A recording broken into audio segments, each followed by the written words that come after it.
Thompson and Donato Bucci. They're covering the most current issues in sports from the 305 to the 412 and all the way to the West Coast. You can follow them on Twitter, Facebook, and Instagram at JT and the Don, or email them at jtandthedon@gmail.com. Now take it away, guys. Give them a shot to do what?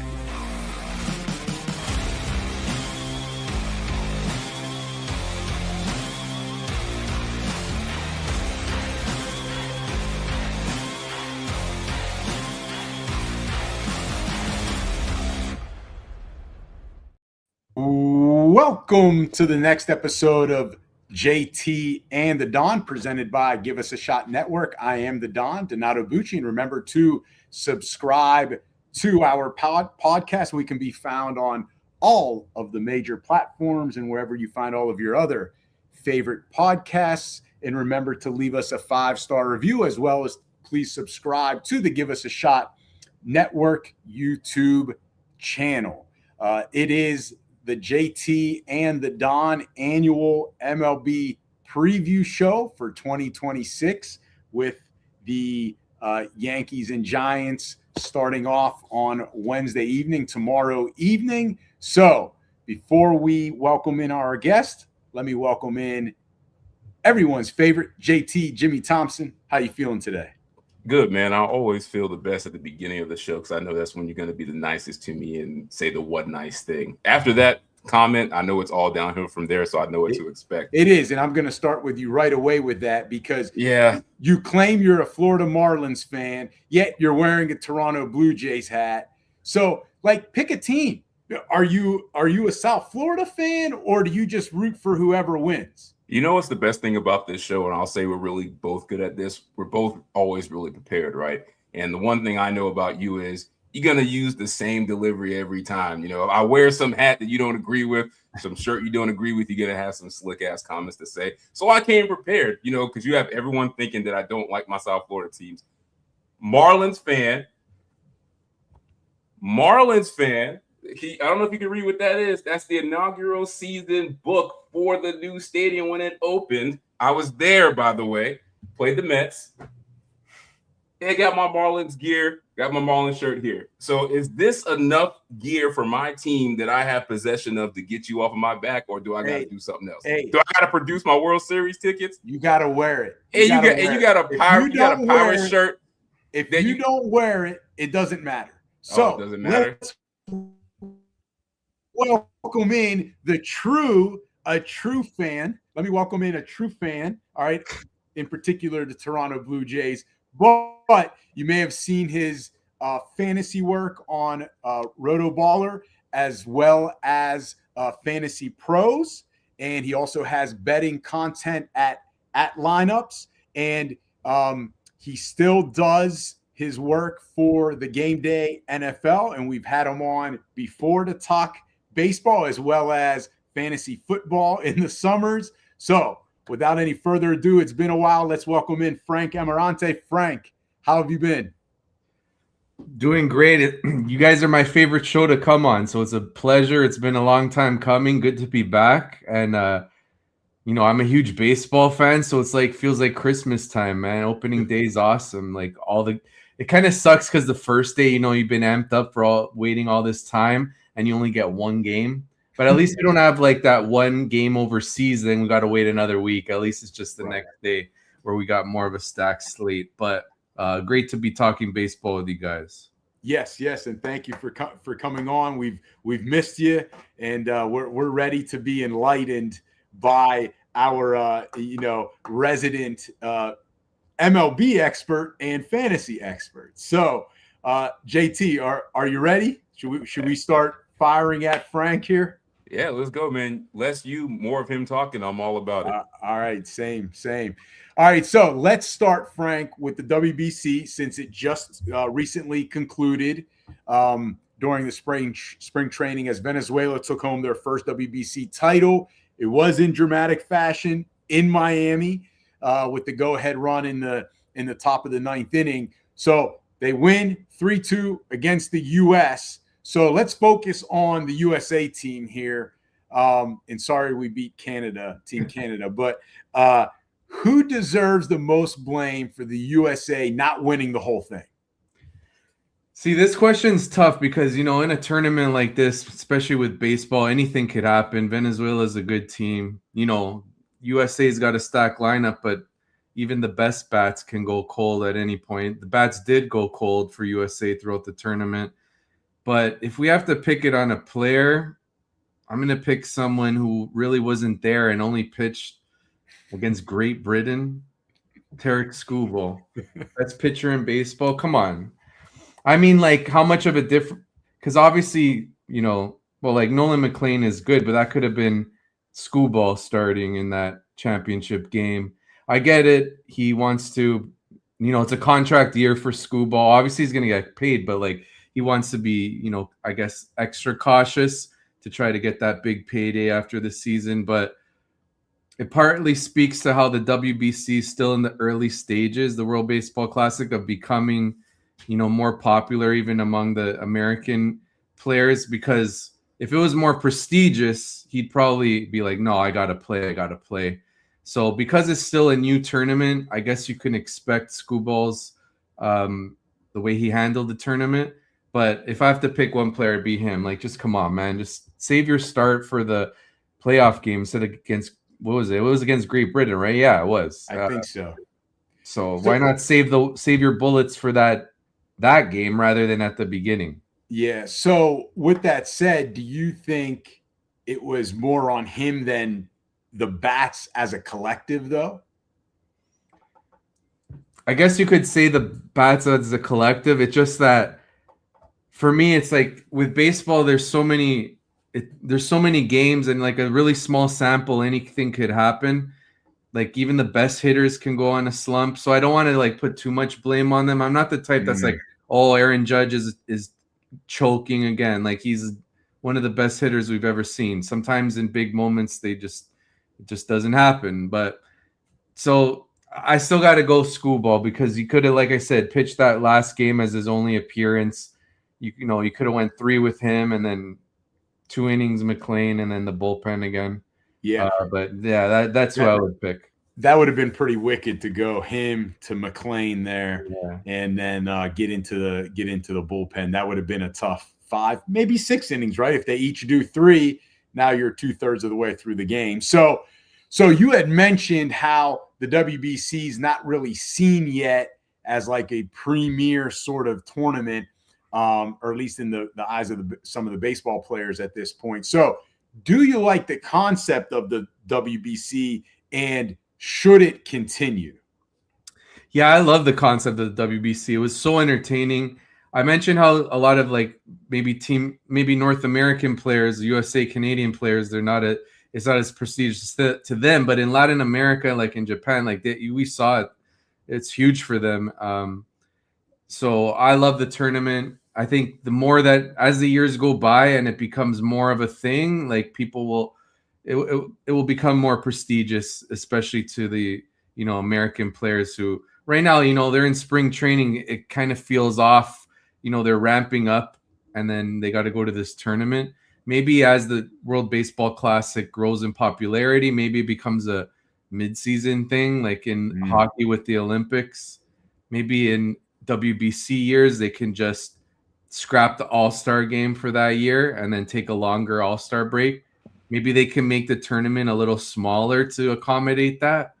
Because, let's face it, some of the teams, they are hopeless there. Hey, but hold on. Italy, don't forget about Italy. I mean, let's pump the brakes there, Frank. We both have some ties to that. So yeah, you're right.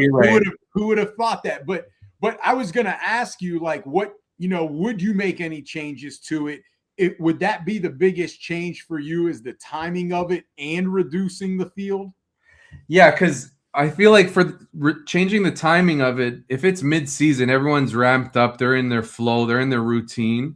So it feels more, it might feel a little more prestigious in that sense, rather than when they're getting ready for spring training, feels like a preseason thing.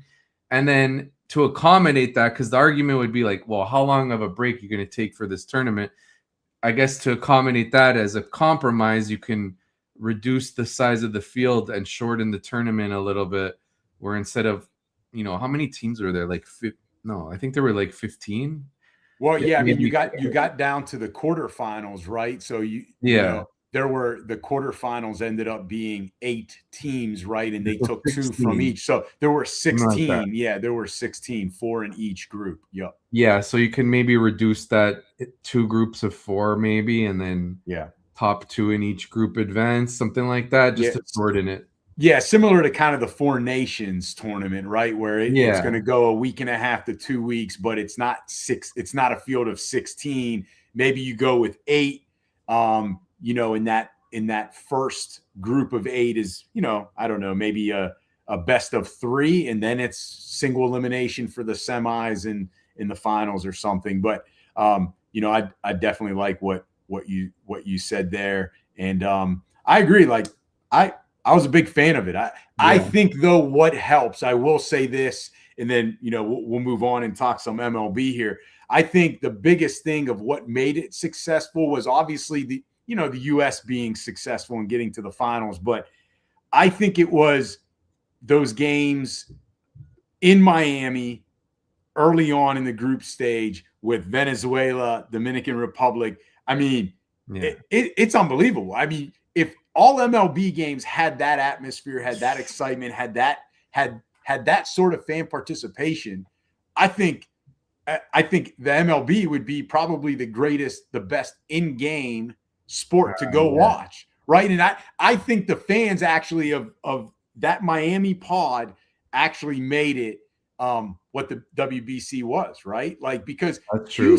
Houston with Italy, the US, like, the crowd atmosphere lacked something. Baseball was really good, but man, when they went to Miami, it was different. And I think we've seen that in person. That you're always saying how that's one of the things you miss about Miami is going to those WBC games live. I mean, the atmosphere is just insane. Yeah, it's a lot of fun, and I think it added to the tournament. Yeah, that's a great point. And maybe they just make that the permanent location because it's central for a lot of these countries in Latin America. Yeah. Perfect. Obviously, a lot of them live there too. Yeah, perfect. Tough for Japan and Korea, so maybe they can somehow figure something out there. But yeah. Hey, we got to find a way to use the Marlins ballpark, right? But let's shift from the international play to the upcoming, like Don said, the upcoming Major League season. And we're going to start with the thing that's on everybody's mind right now. That's the ABS. So the automated ball strike challenge system has been introduced this season. So, Frank, do you think it will have a positive or negative impact on the game? I think ABS is going to have a positive impact on the game just because there's so many frustrating calls, strike calls from umpires. I mean, speaking of the WBC, we saw it with Dominican and USA to end the game when Perdomo struck out.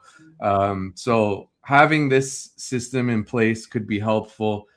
I mean, the concern is maybe if there's too many stoppages after we just sped up the game with the new rules. Now this thing, if there's too many challenges, it slows it down again. But maybe it won't be that bad. Maybe they'll be pick and choose. They won't like overuse it, I don't think. So I think overall it will be positive to reduce those disappointing calls from umpires. Yeah, Frank, I think it's similar to the NFL where you only can get so many challenges. So to your point, there is some concern that maybe can it lengthen it out. But to me as a fan, as long as you get it right, I don't care if it takes 3 minutes. Get it right?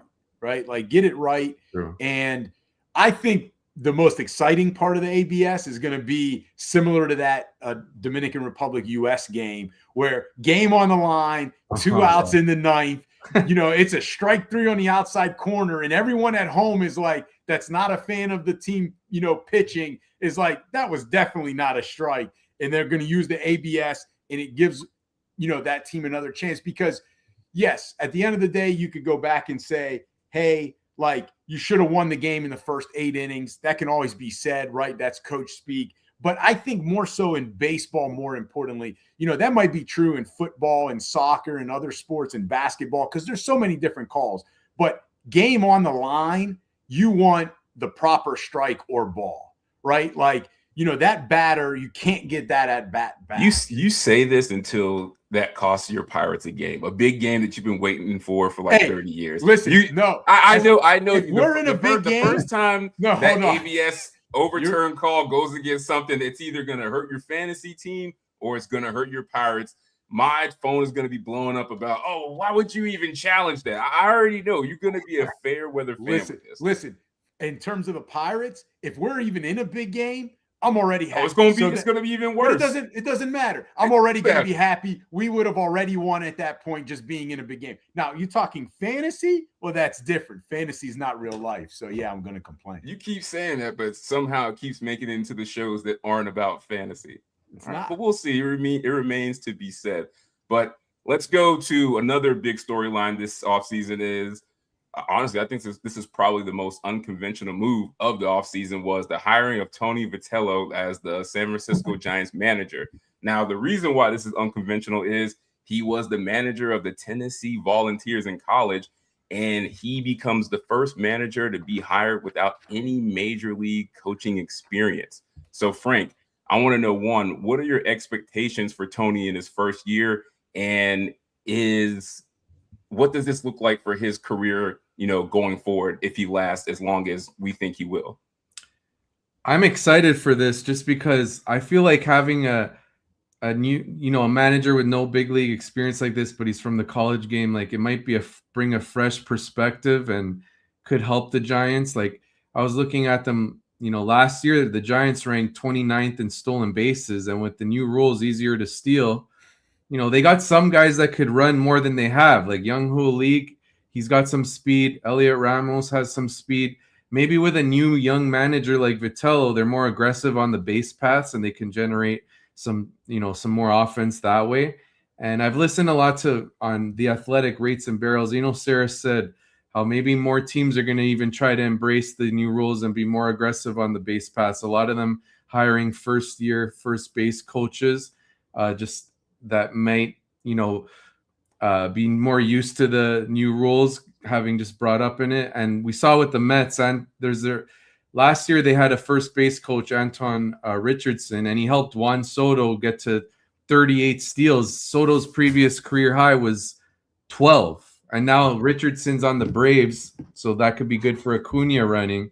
But anyway, to my point is, this is a new MLB with you maybe being aggressive on the base paths is better. Maybe not enough teams are doing it enough. And maybe Vitello, as a fresh perspective, could bring that to the Giants. And I'm excited for that. Frank, you had me all smiles so far throughout the whole show. And then you had to say that Juan Soto doesn't have his stolen base whisperer in his ear anymore, because I took Juan Soto in our fantasy draft. So over Bobby Witt, by the way. You had me all smiles until that comment. Well, I love Juan Soto. I have him in one of my main keeper league. I've had him for years. For me, it's just that, maybe he'll run and get 15 to 20, but it's hard to see that again. That came out of nowhere. And the fact that it's connected to someone who's been called like a base running guru and now he's gone, and their first base coach, makes me think that we'll start to see him back to, sub 20 steals at Soto, probably. I'm starting to believe JT scheduled you as a guest because he handled the booking this time, that he brought you on after our draft for this reason, that I could not get this sort of info. I can't get this info anywhere else. I brought him on to tell the truth, all right? I brought him on to tell the truth. Now, if the truth hurts, look, man, it's better that we break it to you now. You should have went Bobby Witt. I said it went when the pick was on the clock. Ask the next question, JT. Let's go. But no, to the point about this, I do agree. I think it'll be fine because we've seen this in other sports. Guys come up from the college ranks and have success. Brad Stevens did it in the NBA. Now he's one of the best front office people in the sport. Not the ghost of Pete Carroll now, but Pete Carroll with the Seahawks coming up, winning the Super Bowl with the Seahawks. So I think Tony will be fine. I think the Giants is a good place, good part for not giving up a lot of runs. So, maybe that'll help. And like you said, we don't know what he's going to do with his aggressiveness on the base path. So hopefully it works out. But I know we were talking about this before the show. No MLB show is complete without talking about Ohtani. So we got to get to it early. Ohtani is set to return to the mound this season, so he's going to be pitching and hitting. So some have predicted, am I reading this right? 50 home runs and 200 strikeouts. That's like video game numbers Frank, will he become the first player to accomplish the 5,200 line? And we're talking, Frank, as a pitcher striking out 200 batters, not him at the plate striking out 200 times. That would be talking about you if that was the case, Don. Only you would be talking about your strikeout numbers as a batter. Chris Davis, maybe. Yeah, maybe him too. So this question is why I love coming as a guest on podcasts, is because sometimes people on podcasts have me look at things I may have not looked at as much before. So this one is an example. So when you asked me this question, I had to look closely, like, has Ohtani ever struck out 200 in his career? And he has. He struck out 219 batters back in 2022 when he had a career high 166 innings, and that was with the Angels. But if you look at that season in 2022, he had 34 home runs, which is, a major drop off from what he's done in the last 3 years, 55, 54, 44. So that makes me think that in a season where Ohtani really, hits his ceiling as a pitcher, it's probably likely that he may hit his floor as a hitter. My point is that it might be difficult for Ohtani to really, in essence, hit his ceiling as a batter and a pitcher in the same season. So I'm going to bet against it. I think this year, for me, Ohtani, he's won all the MVPs. He's won World Series now, a couple of them. What's he missing? Cy Young. I think maybe he's going to – this is a year where, he wants to, for his legacy, really put up a big season as a pitcher. And I'm going to say no, he doesn't join the 5,200 club this year. Frank, is part of that. So it's like two or three things I'm thinking of with as you were giving a great answer there, and looking things that you had looked things up once you heard the question that we kind of presented to you earlier. Couple things. Is he going to have plate appearances when he's a pitcher? And then two, in terms of getting the 200 strikeouts, will they limit his innings? Will they always limit his pitch count to where he can't even get to 200? So it's kind of twofold. Like, will he even hit one of those? Like, will he pitch enough to get 200 strikeouts, or will the Dodgers allow him to pitch enough? And then those days he does, I think in the past, the Angels would, I think, not allow him to hit in those games, if I'm not mistaken. And now with the new rules, I don't even know if he could hit as the pitcher, because then there's a lot of other things to take into consideration. But, those two things, does that also play a part in your answer? Yeah, that's a good point, because if you look at Ohtani the last two seasons, 727 and 731 plate appearances. Prior to that, his previous career high was 666. Second highest was 639. Point is, what happened the last 2 years with Ohtani? He barely pitched. So, first year with the Dodgers, Ohtani didn't pitch at all. Last year, he pitched 47 innings in the season. So if he's getting to, you probably need 130, 140 to get to 200, probably 140. I mean, he's got a great strikeout rate. He can maybe get there at 140. But point is, to what you're saying, you'd have to think the plate appearance. I mean, he'll hit sometimes when he pitches, but maybe here and there, he has a day off. Point is, if you're making projections, you're not going to project 700 plate appearances for Ohtani this season. And to that end, if you go on Fangraphs, you could see all the projection systems, what they have for Ohtani as a hitter. The highest one, the Bat X, which is a great one, is at 660. Steamer's at 658. So that sounds about right, considering they're expecting Ohtani to pitch a lot more this year compared to last. So, that's another great point in saying that it's tough for him to get that 5,200. Are you also part of Fangraphs too? I mean, you do it all, so I don't know. No, I don't have content there, but I love using. I love using the site. I'm the type that if I love using it, I'm just going to mention it. It's not. I don't need to be affiliated. You got to praise good work.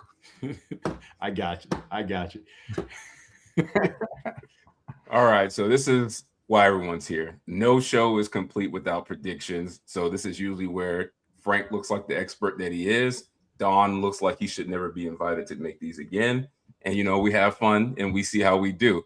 So you guys ready to get into some season predictions? Hey, Frank, he says all that, but when we go back and do like these recap shows and you had one good call. Usually you said Gunnar Henderson was going to have a good season. Congratulations, you did it. You and like 800 other people said that in the media as well. But hey, look, you said it. Congratulations. I want to give you your flowers. I don't have a trophy here for you. I just want my roses. Thank you. Don called the Gunnar Henderson breakout. Look, I can't take that away from you. Anything else you want me to add to that? No, let's go ahead. Start asking Frank the predictions. All right, let's have some fun with these. I'm ready to write them down. All right, let's start with the first one, breakout player. All right, here's a player that I draft. Like, I did a ton of fantasy baseball drafts this year. I went heavy, but I have him in a lot of places. Jack Caglione, or if we want to say it the proper Italian way, Jack Caglianone. Thank you. All WBC, they were saying it wrong. And I had to talk to JT about it. I will give JT credit, though, Frank. Like, once I said it, he was right on it. He was saying it the right way, too. So I got to give JT credit there. But good job. See, that's why we bring Frank on. He gives you those little tidbits. Yeah, see, like, if I say it that way, though, I just sound like, I don't know, when everyone's saying it the wrong way, and then if I say it proper all the time, people are like, who the hell, like, you know what I mean? Or like, who's that guy? Yeah. So we'll say it the way they say it in MLB, but Jack Caglianone, I think he's going to be a breakout player. He's got massive raw power, 20 homers in only 304 plate appearances in the minors last season. He struggled in a brief stint in the majors last year. Caglianone, but he still had a 12% barrel rate, and his strikeout rate wasn't like egregious. It was in the mid 20%, not like 30 plus. 30 plus is when it's really bad percent strikeout rate. So even though he struggled as a rookie, that was at least a bit encouraging. But now you're seeing in spring, he had a batted ball of over 120 miles per hour, which is as hard as it's ever been hit in the StatCast era. I think O'Neal Cruz is the hardest, around 120, low 120s. So he's just got crazy power, Caglianone does. And you think about what the Royals did at Kauffman Stadium, they moved the fences in. So that's going to help with home runs. And they did that specifically, to help their lineup, to help power hitters like this, like Caglianone, like Pasquantino, like Bobby Witt. So he's my breakout player of the year. I've drafted him several times in fantasy. I've taken Caglianone in a futures bet, 30-plus home runs, plus 400. I think we're going to get 30-plus homers, and I think he's going to smash in fantasy, breakout player. JT, we going to Vegas tonight to put that plus 30 home run over under on Caglianone. Hey, look, man, if the plane tickets are on you, I'm there. I just have you back, by midday tomorrow. Oh, please. You're going to make me pay, of course. Listen, I'm glad you went with them, Frank. That way it alleviates me from having to pick him. I feel like just out of, our last names and everything. So, but I'm going to go with a Pittsburgh Pirate. I'm going to go with Spencer Horwitz. His OPS last year, July and August, was 833, and then he was 1.089 OPS in September. And I think that'll lead into this season. And even more importantly, he's going to now have a much better lineup in front and behind him. How bad it was last year, that lineup, and he was still able to have OPSs like that. So I'm going to go with him of my Buccos. Like it. Look, those are all great picks. I did write down Jack C. But I don't want to say him, but I agree with everything Frank said. I have him on my fantasy baseball team too. I do think 30 home runs is definitely in the cards, and that lineup's going to be nice. I'm going to go with Jacob Mizorowski for the Brewers. I mean, you saw him come onto the scene last year, and he's just got electric stuff. I mean, his pitches are consistently hitting triple digits, and you just look at that profile. I mean, he's tall, kind of looks like Randy Johnson. I'm not saying he's him, but I mean, is a rise to fame in the Paul Skeens-esque category out of the question? I mean, they're definitely a good team. They definitely need his arm, and he's definitely got the talent. So I'm going to go with him as my breakout player. But all good picks, man. I'm surprised nobody picked Roman Anthony. I guess we don't believe in him, man. No, I definitely do, but I wanted to make it a little bit less of, like an obvious pick. Like Anthony should pop. Should he have played on Team Italy, Frank? Should he have played on Team? Would that have made a difference? Would that have made a difference? That would have been cool. Then it would have been great. They would have been stacked down. All right, next one. Let's go one player that will disappoint. Okay, everyone's going to hate on this one. Every time I tweet this, I get hated on it. I get it. This player is a young stud. He was phenomenal last season. As a rookie, he hit over 40 homers last year. But I think he's going to disappoint a little bit this time around, despite a really good WBC. That's Junior Caminero. And I know his power can play anywhere, Caminero. But the fact is, he's going from a minor league bandbox back to Tropicana Field. Tropicana Field is pitcher friendly, but also not even just with dimensions. Like, some hitters have complained in the past about the batter's eye. Like, Willie Adames used to complain about it. Like, it's hard to track the pitch as well. And then you see when Adames left the Rays, like he hit a lot more home runs with the Brewers and even with the Giants. Not to say that I think Caminero is going to just fully fall flat, but I think you'll be a bit disappointed compared to what he did last year. Caminero last year on the road had 100 WRC plus, which is about league average. At home in the minor league bandbox, it was 160. Now, everyone says this when I tweet that is like he hit more home runs on the road. Yeah, but that stat I said, WRC plus, is more of all-encompassing of your offensive value. So in a tougher park, playing half the games there, I think you'll see regression to his numbers. I think instead of, what do you have, 46, you might see 35, 34, 33 home runs. So that would be a bit of a disappointment relative to where Caminero goes in drafts, which is like as high as really early second round. And the way I've approached fantasy baseball this year is I'm not taking Caminero there. I'm taking someone like, earlier in the offseason, Kyle Tucker or Vlad Jr. or someone more proven, and then waiting a few rounds and taking Austin Riley instead of Caminero. Austin Riley struggled just because of injuries, more proven, and he comes 3 rounds later. It's just about sometimes in baseball thinking, can I get this type of player later? And considering I think Caminero will disappoint a bit and not build on last year, be a little worse, that's going to be my pick. But I know it's a hot take a little bit. Everyone loves him, and rightfully so. He's a stud. I think the change and a full year in Tropicana Field will result in a bit of a disappointing year for him. He had a pretty good WBC, but Frank, I think you're going to disappoint the Thompson household with that. Yeah, I got to ask another question. Yeah. Okay, go ahead. I might never get to speak to my in-laws again once they hear what you just said. It's Rays through and through, and they were just talking about Caminero the other day. But I will ask you a question, because I do agree with you. Trop is definitely different than the minor league ballpark. And you can say the same thing about a lot of their players. Like Yandy Diaz is another person that comes to mind. Like, I think he had the most home runs he had hit in the wild, like 20 plus, and he could probably drop down to like the teens. Do you think, I think Caminero, I think we all agree, has like superstar potential. Do you think that his potential is not enough to overcome, going back to that ballpark and, hitting as many or more home runs than he did last year? Or do you think that the park is just too much? No, I think he's got the potential to overcome hitting in a tough park. It's just that I feel it's more likely that we get a bit of a disappointment than we get something that's like meets what he did last year. Because last year was like, 46 plus home run. It kind of reminds me a little bit of like, as a Blue Jays fan, when Vlad Jr. went off for 48 home runs when they played in Buffalo that year. And then the next year, it went down to the 30s, which is still good. Like, I'm not saying Caminero is going to have a bad year. It's just that now that because he's coming off such a great season, he's priced at a premium in fantasy baseball. And I think he could disappoint relative to that price. So people might watch him this year. Maybe it's 38 home runs. Maybe it's 270 110 plus RBI.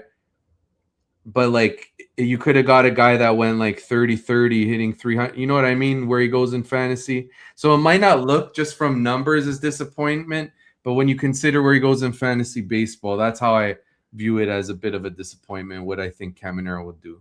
But as long as he avoids double plays, I'm happy. I saw that too much last year that it was frustrating me. But it's also, Frank, he set the bar high now. Yeah. So I think also that disappointment, even if you're not looking at a fantasy aspect of it, you know, when a guy starts hitting 40 plus homers, you expect him to do it every year, and that's not easy. So when you hit 32 or 33, that's really good, and it's still difficult. But fans, because we're fans, don't see it that way. Oh, he had a rough year. He didn't hit his 40 plus. So I get that. And for me, I'm going to go a little bit older of a guy. I'm going to go Pete Alonso. He's going from the Mets to the Orioles. You know, he had a home run rate of 5.4%, which was the second lowest of his career. A walk rate of 8.6%, which was his lowest rate. But I think, like, for some reason, I feel like because he's going from the Mets to the Orioles, the expectations are high for him again, because he didn't have like a bad year last year. But when you start looking at some of those metrics, you're like, is at 31 years old, are his better power days behind him? Or even if they're not, is he as efficient at the plate? And so I think him going to the Orioles, they're going to try to make a run at it again, right? Blue Jays went from worst to first in that division. They're hoping to do the same. I think all those expectations, I think everyone liked Pete Alonso, right? How serious he takes the home run derby. Like, it's kind of refreshing to see, but I feel like he could be a little bit of a disappointment. I like those answers. I'm also going to go with the older guy too. And I hate saying this because this guy helped me make the runner-up in fantasy baseball last year. And I think he's a great player, but it's George Springer. Like, you look at what he did last year, not just him, but the whole entire Blue Jays team. I mean, the way that team hit last year, I think they all got to be bound to regress a little bit. But specifically him, just because it seems more like an outlier season, given what he's done the previous seasons before. He was already getting older and having injuries pile up before last season. And then all of a sudden, boom, he's healthy for most of the season, has this great year. And I just think he'll continue to decline. And I think he won't be as lucky with injuries this year like he was last year. So I think if you're going in expecting like, okay, he's found the fountain of youth and turned the corner again, I think you're going to be disappointed. So that's why I'm going to go with Springer. But I hope I'm wrong, because I felt when he played really well as he did last year, it was really like a catalyst for the Blue Jays most of the year, especially against the Yankees. So, but yeah, I think Springer would be the guy. But Don, I like your pick, man, because to be honest, I was thinking he'd be like one of the studs this year, but you convinced me you might be right. He might be a person to look at as a disappointment too. Alonso. Yeah, plus Alonso going from a career in the NL now to the AL, there's an adjustment there, and then it could affect them a little bit. I agree. It's not the 1990s anymore, Frank, where they used to say the baseball in the AL was juiced and it was popping off the bats in the NL because it was the senior circuit, was more about pitching. It's not like that anymore, huh? All right, next up, bounce back player. I'm really interested to see where you guys go with these. All right, so bounce back player. There's I could go with a lot here, but thinking about later questions, I'm going to save one of the guys. So I'm going to go Austin Riley. I mentioned him in my Caminero take. Riley was just his down year last season was just due to injury. He's still only 28 years old. Riley is, you've seen what he's done throughout his career. He's hit 33, 38, 37 homers from 2021 to 2023. And then last year and the year before that, both years were below 500 plate appearances. He dealt with injuries. Riley looks great in spring. He's already homered 5 times, 219 WRC plus and 49 plate appearances in spring. I think, it's not like he's old. He's entering his age 29 season, Riley is. I think he's going to bounce back. I think we'll get like a 260, 270 average, 35 homers, great RBI. He's been one of my big targets at third base, which is a thin position in fantasy nowadays. Riley's a great pick there. I think he's going to bounce back. Yeah, I agree that there's and that's a really good answer. I think you're right. There's many guys you could pick from here that you feel like can have the bounce back year. I maybe have an idea where I think JT might go, so I'll leave No, that answer off. just go with No, your heart. no, There's an obvious I'll- answer. I want there to give there you a is chance to get all no, the credit. you Just you say can you can have the obvious answer. I'm going to go with Royce Lewis of Minnesota. I think it showed he was finally healthy again late in the season last year, and it showed. Like defensively, he looked athletic again and looked like he could move. And I think he's one of the most talented players in the league when he's healthy. So I think the fact that he's been injured, one of the most talented players, and he happens to play in Minnesota, which, let's be fair, it's kind of like Pittsburgh. You don't hear much about the players when the team is not good. So I feel like he's going to have a huge bounce back year now that he's healthy. That's a weird way to pronounce Gunnar Henderson. And you know what? For somebody that's been on the Gunnar train, for you to just snub him, we're at the Oscars, it's just that's unacceptable. You should never be allowed to bring up his name on the show again. So JT, when you have experts in the field come on the show, you should learn from them. So Frank said earlier, looking at the questions down the line, I'm going to save one of the guys for it. So then he went with Riley Austin. So Gunner's not out of the picks now. Gunner's not out of on your future picks. Gunner's not out of the picture yet. I know. He's just not the answer to this question. I did want to pick Gunnar. I mean, to me, it's obvious he's a bounce back player, but I want to go with a guy that I love his game. I feel like he's always on my fantasy teams. When he's healthy, he's a difference maker as a power hitter. His plate numbers are great, batting averages and everything, and he just was not healthy last year. And I don't know if it was he was really unhealthy or the organization he plays for is just really bad with injury news, and that's Yordan Alvarez. Like, you see that's who I left for you to say. That's who you were going to say. Not. You doing me a favor will never happen. Not in the public eye. Listen, but I'll show you my notes. But yeah, I'm going with Yordan. Like, you saw when he came back at the end of the year, like, he was insane. High batting average, good power. It's all still there. So I think as long as he's healthy, not only is he going to have a huge bounce back season, but as he goes, so does that Astros lineup. So if he's healthy, we don't know what the Astros will look like. The sky's the limit for them if he's there. So I'm going with Yordan. All right, let's go to breakout team. Don, there's only one answer that you can give. Only one. I want to see if you're going to make the right decision. Are you going to start with me? Yeah, just because I want to get this out of the way. I'm sorry, Frank. I just want him to say. No, that's okay. Well, as the expert Frank said earlier, if I'm looking at the questions down the line, I'm going to save one of my teams. You're going to say this for the rest of the show and not use any of these guys. I'm going to save one of my teams. So for the breakout, I'm going to go with the Kansas City Royals. They were third last year in the AL Central. They have the Italian connection all of a sudden in Kansas City. So I don't even want to know what they're doing in Kansas City. All right. And you got Bobby Witt Jr. And as Frank said, they're moving the walls in. I mean, that sounds like mafia type stuff. You know what we're going to do? We're going to bring the outfield walls in. We're going to have a stacked lineup that can hit bombs. We're going to have a new stadium essentially. And we're going to go from third in a division that's winnable. You look at all the teams except maybe the White Sox, any of those other four can win it. And so I'm going to go with the Royals being the breakout team, going from third to first. And let's face it, they have a fun lineup if when they're hitting. I mean, that is a fun lineup to watch. Love that. All over the Royals. I was gonna take a team, and then I'm like, oh wait, I'm gonna mention them when I go to World Series matchup. So this one you're gonna love. You're gonna absolutely love this pick. My breakout team is the Pittsburgh Pirates, and here's why. Love what they did with the offense. Marcell Ozuna, big bat in the middle of the lineup. Brandon Lau brings some power. Ryan O'Hearn is a bit underrated. You mentioned Spencer Horwitz, who's a bit underrated as well. He was good with the Jays also 2 years ago. And then once Connor Griffin eventually comes up, like there's a reason why Griffin's been so hyped. Like he's been compared to he's been said like the best prospect since Mike Trout. I don't think Griffin will be in the minors long. I think maybe May 1st, something like that.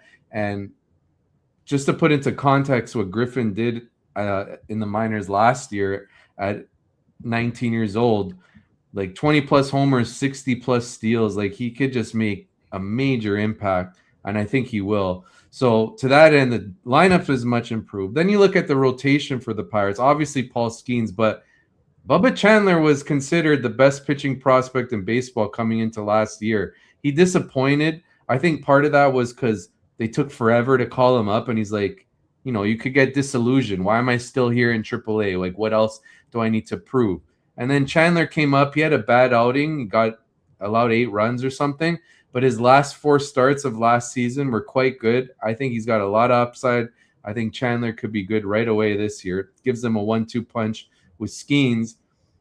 There's more. Like Braxton Ashcraft, a lot of sleeper lists for fantasy baseball. He's got talent. Mitch Keller's an innings eater that could round out the rotation. So that's a pretty good 4. And then they got a young pitcher, Hunter Barco, showed a little bit. Jared Jones might be back in June. Remember him? Flamethrower. You know, you look at the bullpen. I like that they traded for Mason Montgomery. He's a low-key addition. He's got great stuff. Could help out that bullpen.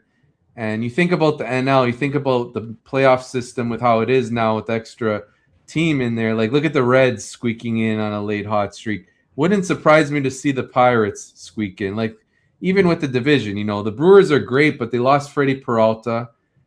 Cubs are great, but they lost Kyle Tucker. The Reds are dealing with injuries to their rotation. Hunter Green hurt, now Nick Lodolo on the IL. The Cardinals are rebuilding. So, like, Pirates, I've taken them over on their season win total. I've sprinkled them to make the playoffs, and they're my breakout team this year, Pittsburgh Pirates. Yes, Frank, let's go.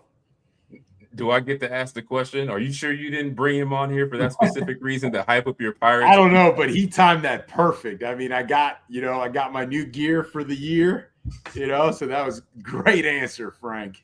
Hey, look, man, since the show is clearly about favoritism, why not? I'm going with my Marlins, man. And it's because the Marlins, as a Marlins fan, they always do this.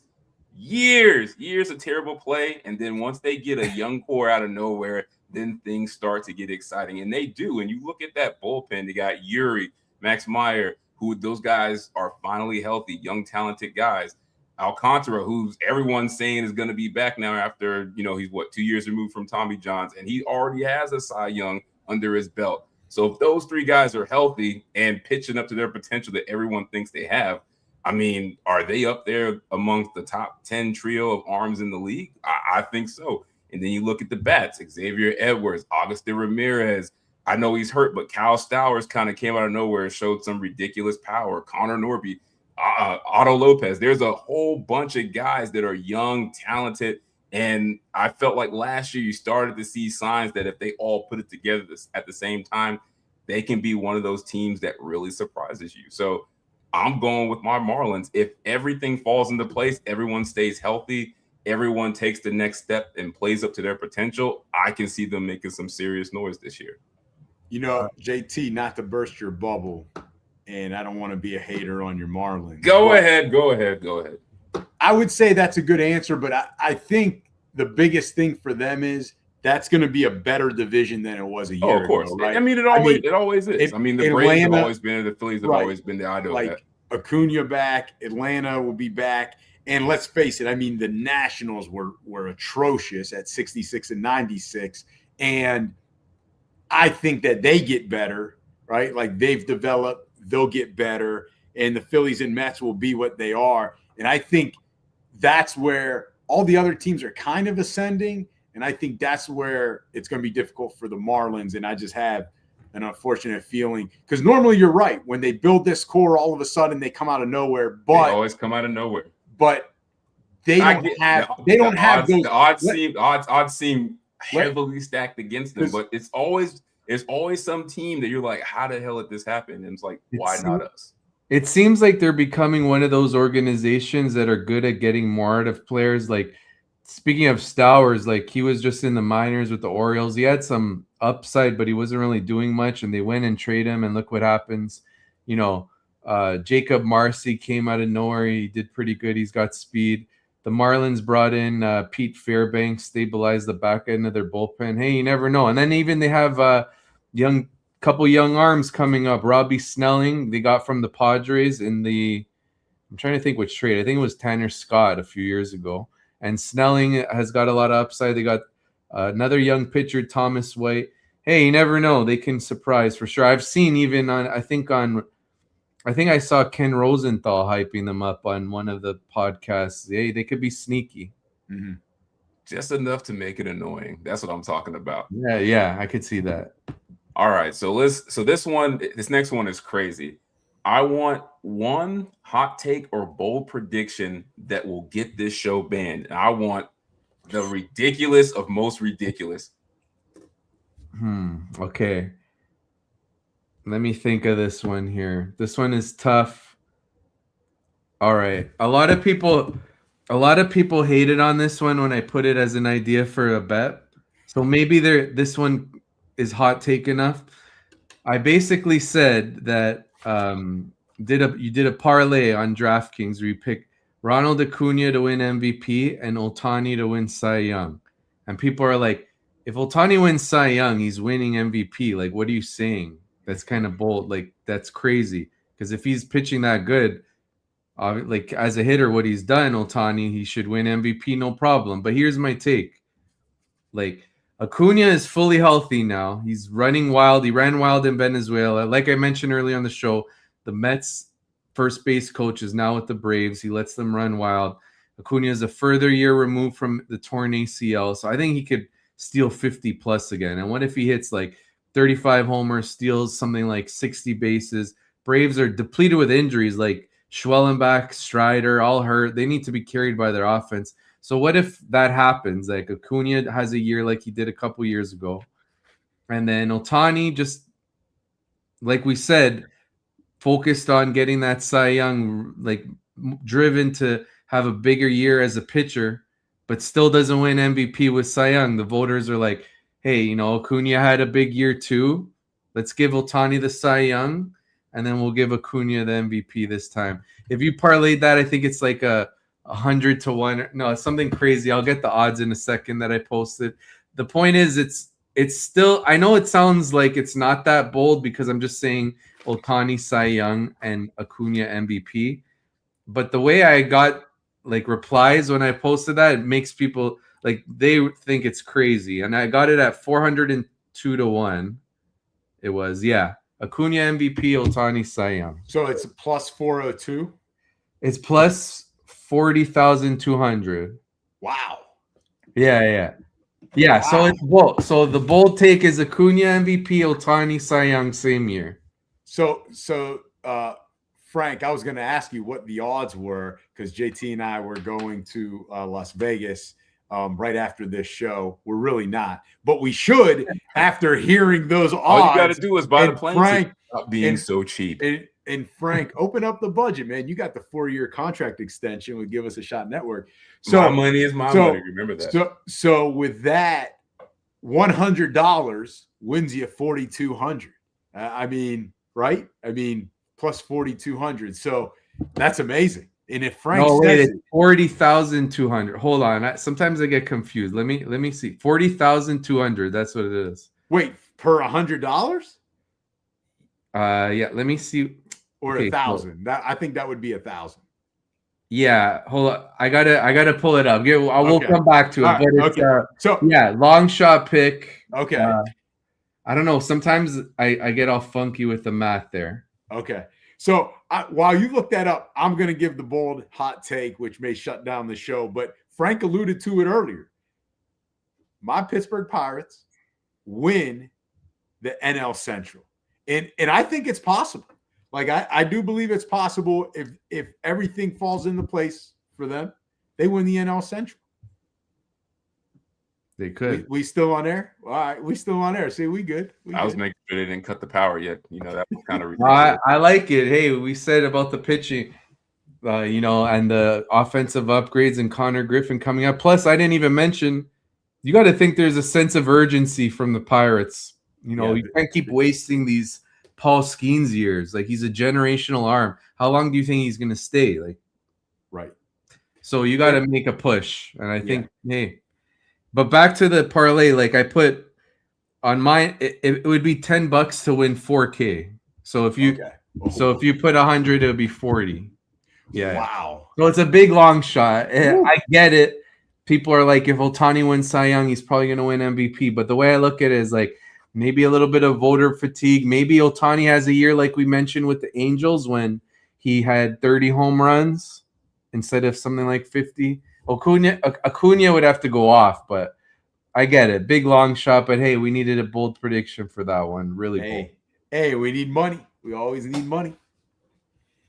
I feel like I shouldn't go because I don't want us to all give these crazy takes and then we all get banned and we get hit with a RICO case and then we're no longer on air. So I feel like I should sit this one out just so there's somebody on the outside to come visit you guys, you know, let you know how life is going. See, that's why, Frank, you can't do anything of importance with JT because he's gonna bail on you. He just that's not true. He's gonna flip, you know, state's evidence just like that. All right, this is my crazy take. I think at least 7 guys hit 50 or more home runs this year. I think they turn back the clock into those McGuire Sosa days where everybody and their mom was hitting 50 plus home runs. I think we have one of those dial back the clock seasons and at least 7 guys hit 50 or more home runs. Dang. Oof. Last year, what was there? There was Riley, Judge, Schwarber. That's probably it. But hey, I think it was those guys. Yeah. So, hey, it could. You said 7. 7 or 7 4 or more. Judge Raleigh again. Schwarber. Maybe Murakami goes insane. Maybe Acuna is one of those guys. You picked him to win MVP, so I'm assuming if he hits 50 home runs, he got a good shot to do it. Hey, I like Frank's odds of the Acuna MVP and Ohtani Cy Young better than your hot take. Hey, look, JT. I had to come up with something that could potentially get us banned. But if it happens, I want you to be the first one to come back on air and congratulate me in front of all the fans, Don. Only if I put down, I don't know what the odds with that for it would be. But you're the expert. Go look it up. Frank's the expert. On my Frank's the expert. Frank's the expert. I expect all the odds and all the numbers on how to place the bet. Best by the morning. He's with lineups. I mean, that's why we got Frank on here. Like, that's exactly. So let's get into more player-specific awards and predictions then, Frank. So we'll list the category, the award. You tell us who you think's going to win. AL Rookie of the Year. All right. There's a lot of good candidates. You know, Kevin McGonigal, top prospect, made the roster for the Tigers. But, you know, throughout the offseason, I've been talking up this player who the fantasy community really almost universally doesn't like because this player had a huge strikeout rate where he played, and they think, like, his batting average will be really bad. But I'm going to go with him, Munetaka Murakami. I get it. In Japan, Murakami had a 28%, 29%, 28% strikeout rate last 3 years. Just doesn't make a lot of contact, but he's got insane power. When he was only 22 years old, back in 2022, he hit 56 home runs. His strikeout rate was only 20.9. So it's not like his entire career, Murakami in Japan, was, 28+% strikeout rate. From 2020 to 2022, it was 22% or fewer, which is really good. It's well above average. And his walk rates are insane, 15+% in like 5 of the last 6 years. You look at the White Sox rebuilding team, they're going to let Murakami play every day. And apparently Murakami has a clause in his contract that he has to approve being sent down to the minors. So the White Sox will likely let him just play through it. And with that power, maybe he's one of those 50 home run guys to get to JT's bet of 7 in the year. But, he's not like a regular rookie either because, you see these rookies, Connor Griffin, whenever he comes up, he's going to be 20. Murakami's 26 years old. He's more seasoned. I think he could come in and just be a major impact right away, hitting in the heart of the White Sox lineup. If he hits like 240 with 35 home runs, I think that could happen, and that would put him on track for Rookie of the Year. Ooh, all right. So off the bat, Frank lays down the hammer. What you got, JT? I'm going with a guy that I took with the last pick in my fantasy draft, and I think there's things that align for him to do this. He's playing on a team that's up and coming. Like they're a popular pick this year. Sick lineup. We already talked about, the Royals moving in the fences, and I think this guy not only gets more catcher work as Perez moves to DH sometimes, but he can also do the same thing where they can stagger the catcher DH minutes. And I think this Carter Jensen for the Royals, like, he has the power. We've already talked about all the guys that have power on that team. So now you put those guys all around each other, it's going to be hard to pitch around them. So I think he has a good chance because I think he'll have the splash plays without a lot of the downside that your guy's going to have throughout the year. Because I know you made a good point that he doesn't always have that strikeout rate, but he's going to have those strikeout issues at some point in that lineup on that team. So I think Carter's on a better team in a better situation, equal to maybe a little bit better power, and I can see it coming together for him. So he's my pick. That's a good one. I had him on my list, but I'm going to go with the guy that I took late in the fantasy draft in the outfield, Chase DeLauter. I think he's finally healthy, and if you look at last year, made steady improvement at the plate when he was able to play.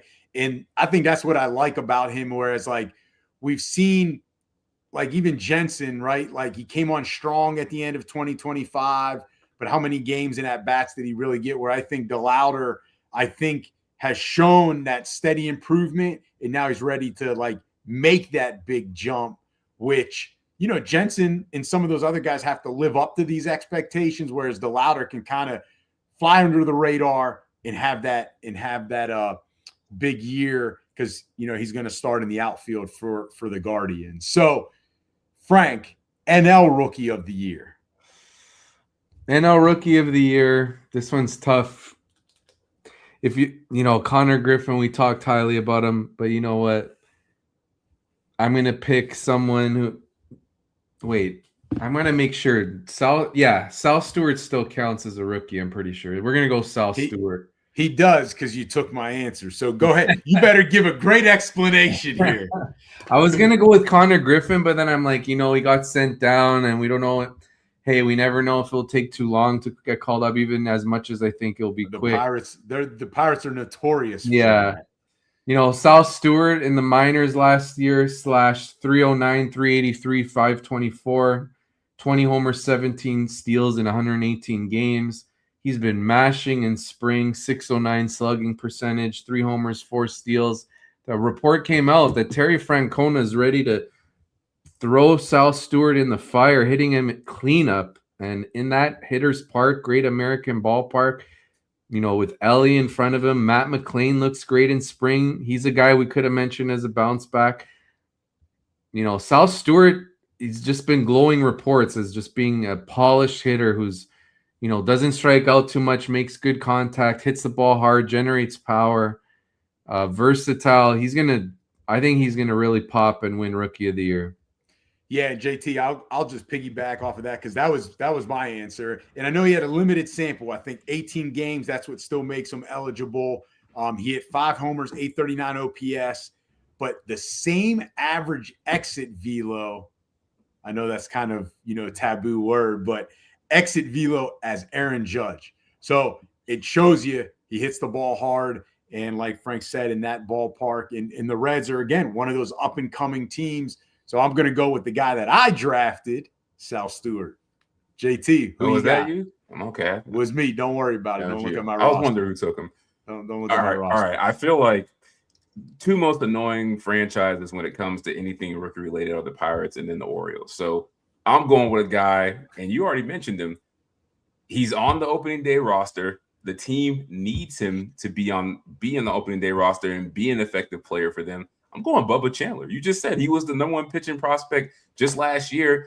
He was doing good in the minors, and I think I agree with you. I think they kept him down there too long, just like the Pirates do with everybody. Even Paul Skeens. How many batters did Skeens have to obliterate before they were like bullied into bringing him up early. So I think it will be Bubba Chandler. He's going to be up the whole year.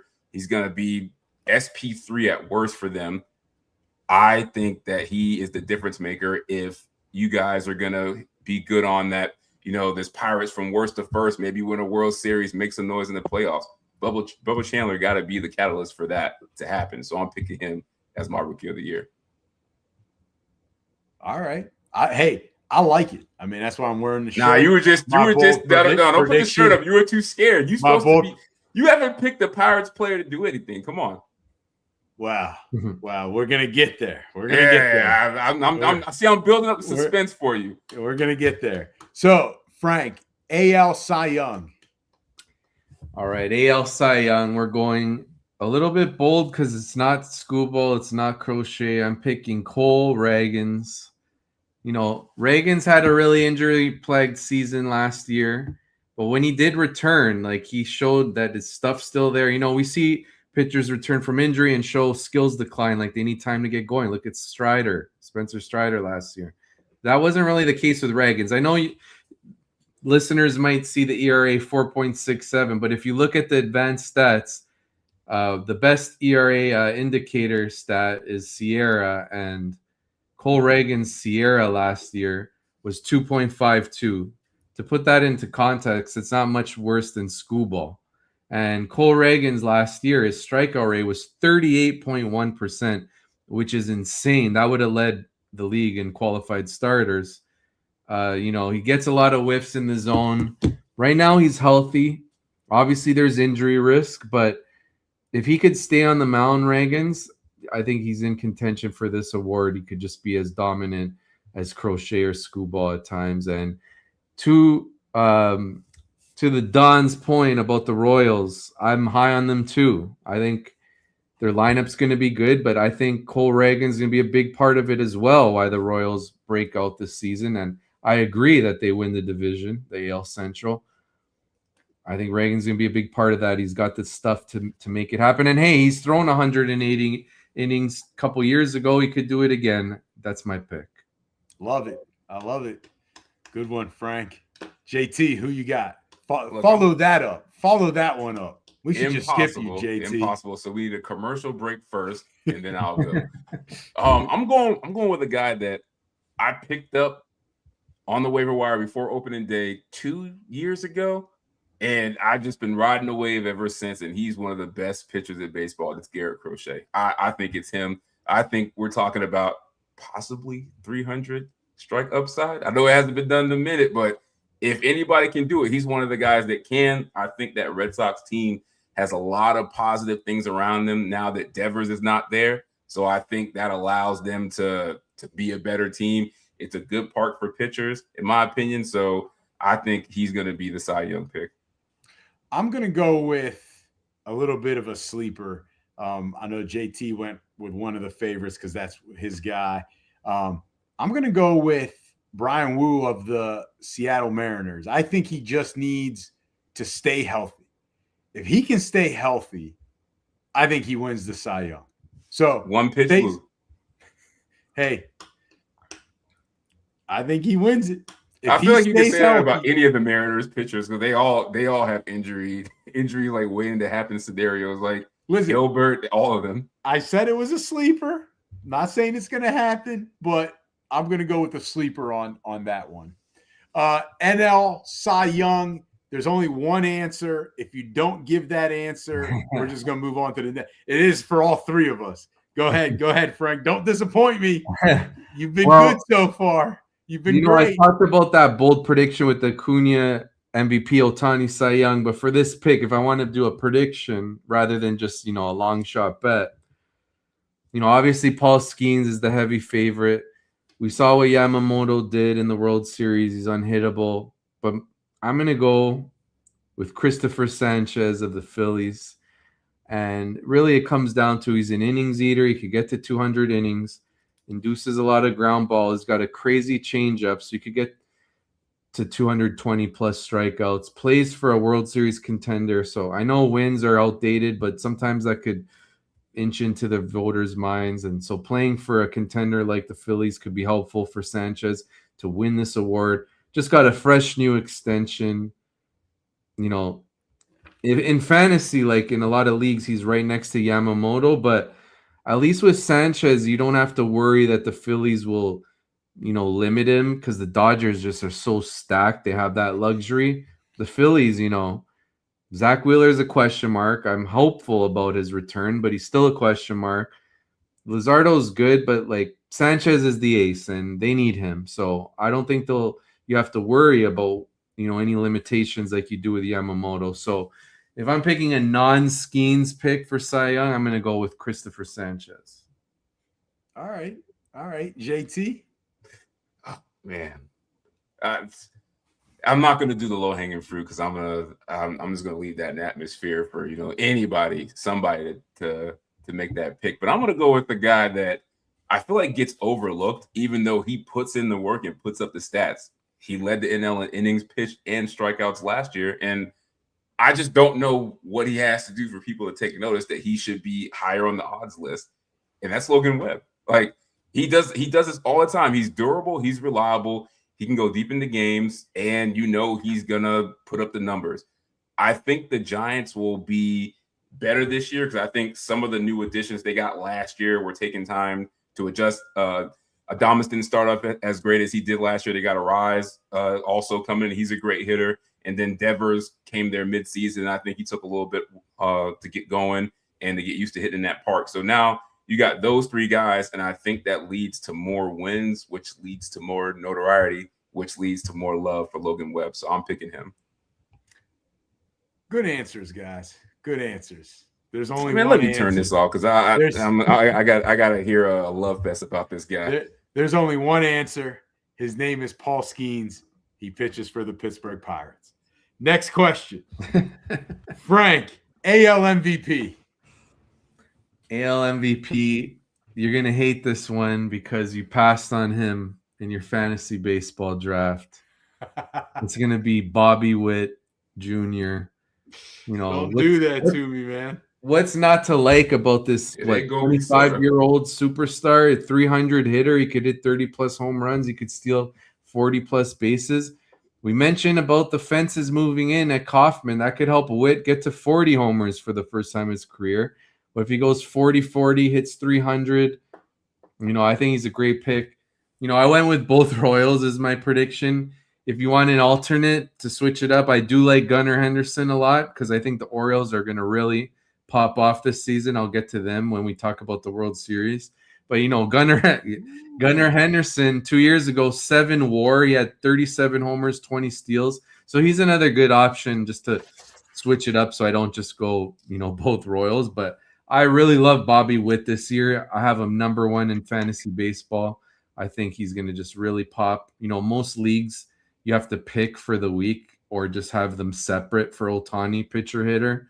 So, and Judge, Judge is great, but he's in his 30s. I think we haven't seen that big Witt year yet, and I think we get it this year with the fences moved in. I mean, that's a great answer. And you're making me regret taking Soto over Witt, especially with the stolen base coach whisperer / guru not being with Soto anymore, and now with this answer. So I'm gonna go Gunnar Henderson. I think Frank, you should have went Gunnar Henderson as your number 1. I think he has a bounce back. He was hurt last year, and it's funny because even though there's 6 months in a season, it's kind of like football sometimes where a guy has a bad ankle or tweaks something, and it's never right for them the rest of the year. And you're like, why did this running back not hit 1,000? Or why did this receiver not get to 1,000? Or why did this defensive lineman not get his double-digit sacks? And sometimes it's just one of those nagging injuries that you can't shake until the offseason. It needs just pure rest. And, I feel like Gunnar, I drafted him last year and knowing he was injured, but thinking, hey, he's got 6 months. It was, I think, just like an oblique or something. He'll be back in 2 weeks, they said. And I think it just lingered. I think it impacted him, impacted the team. And so I'm going to go with Gunnar Henderson. I think he has a bounce back year. And that's not to say Bobby Witt won't have a great year, but because I think he will. And I think the Royals will be awesome. I just think Gunnar Henderson, he's got something to prove to Mark DeRosa. He's got, the Orioles on a bounce back, and I think it's going to be him because you saw what he did against Dominican Republic. We don't win without him. And to be honest, like nothing against Alex Bregman, and I'm sure there's reasons why he started. I'm going with the guy that just hit a homer the day before, and that was Gunnar. I like what you said there. I just want to throw in real quick about how sometimes players, even though they're back from the injury, they may be playing through it, and that just affects their production. If you just, with whether it's fantasy football or fantasy baseball, if you just looked for players who likely played through injury and that's why they did worse, and then just made sure they're healthy for the next season, you're probably going to hit at a pretty good rate if you just made those your targets, just strictly on that. It's a good way to do it for sure. Dang, I should have. He's making me feel good about getting Gunnar in the second round. Yeah, that's a great pick. Look, I know we're supposed to switch it up and not have the same answers, but I don't think there's a reason to do that. I agree. I think it's Bobby Witt. I think it's just that it's his time for that big season, like you said, that we just haven't had yet. And I think baseball wants it to be Bobby Witt. I think they've been waiting for him to have this monster season. It's the best lineup he's ever going to be around so far in his career. I just think the stars are aligning for him to have a monster season. And I'm so confident in this that Don picked Juan Soto, and I was one pick away from getting Bobby Witt. So that's how much confidence I have in him. He was going to be my first round pick no matter where I picked in the first round. So I believe it's going to be him. So, Frank, I agree with you. You know what? I hope Juan Soto is watching this show. I think he does. I do. Look, it's not the season yet. The show. He's watching this show, and he's going to prove both of you wrong, especially you, JT. He's going to steal 70 bases just because of what we said. He's going to steal. He's going to be a 40-40 guy like Ohtani. Like, he's going to win the MVP. I maybe should change my – we're talking about – You didn't even pick him, I'm saying – I might have to change my NL MVP. Juan, if you're watching the show, this is my candle. Don't listen right to here. JT. Juan, if you're watching the show, your biggest fan didn't even pick you, so take it up with him. Don't listen. Hey, if Juan Soto's watching, he's gonna love what I say later. So stay tuned. All right. So stay tuned, Juan. Don't go anywhere. So Frank, NL MVP. NL MVP. I know I've mentioned this player quite often throughout the show. It just this is my, in fantasy football, Matthew Berry always does his ride or die player, and I did that this year. It was a home run, Jackson Smith Najigba. This year in fantasy baseball, my ride or die is Ronald Acuna, and it's really just because, like I said, he's fully healthy now. The only reason why Acuna didn't run much last year is because he was just coming off the torn ACL. Now he's going to run wild again. He was running in Venezuela. He ran in the WBC. He's got the Mets first base coach now. He stole 73 bags in 2023. I think we're getting at least 40 this year, which, by the way, if you bet on Acuna 40-plus steals, it's like plus 200 or something. So pretty good odds considering he stole 73 before. And then you look at Acuna last year, like from just a hitting perspective, the batted ball metrics were great. You look at Baseball Savant, you look at his StatCast page, 96th percentile bat speed, 93rd percentile barrel rate, 21 homers and only 412 plate appearances. So the speed comes back, that maintains the hitting that he showed last year, which is not, there hasn't been decline. Like I said, he's healthy, still only 28. And then you think about the team context. The lineup's still very good. Matt Olson, Austin Riley, Drake Baldwin's a really good young catcher. Michael Harris got some potential. He can have those good counting stats and have that protection to help Acuna. And I mentioned the Braves pitching staff is decimated. Spencer Strider out, Spencer Schwellenbach out, Ronaldo Lopez coming off injury, Grant Holmes coming off injury, a lot of question marks. They're going to have to be carried by the offense. And if the offense carries them to, maybe a division title, it's probably because Acuna popped off again. And that's going to be my NL MVP pick. I mean, Frank's really trying to hit that $40,000 like that off $100 bet. Look. Hey, Frank, is it my ears? That's my first pick. I will say I didn't put 100 on that. You put $10. No, I put like $5 to win 2K. To win 2K. So is that 2K like Canadian dollars? And do you got to pay taxes? Like, how's that work in Canada? Do you have to pay taxes on It is in gambling? it is in Canadian. So for you, it's like, I don't know, like 1,500. Like, yeah, the dollar shit. But no, we don't have to pay taxes like you on the sports betting and stuff. Oh, wow. We're going to have to put the bets all through him now. Then they're going to start taxing the no state income tax that Don raves about it at every opportunity.